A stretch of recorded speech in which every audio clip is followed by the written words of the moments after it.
السلام علیکم ملګرو. عطا وایي چې زه د دعا نه محرومه شوم، ابۍ وفات شو، الله دې وبخي. عطا د دعا نه صرف یوازې محرومه نه شو، بلکې موږ ټول مسافر د دعا نه محرومه شو.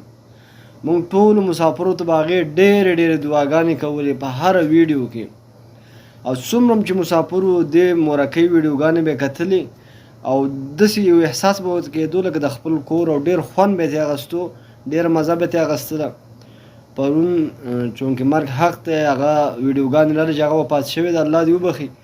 نو مسافر ټول څومره چې دی ټول انتهایي خفه شو، ډېر ودردېده، ځکه چې یو سړی مسافر وي او بل طرف ته مورکۍ چې وفات شي، نو هغه ته خپله مور مخې ته نیغه ودرېږي، نو ډېر خفه و، ډېر پریشان و. سیدالشاه تاسو یقین وکړئ د پرون ژړلي وو.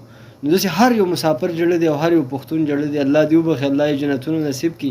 سیدالشاه به یې څه به ویل؟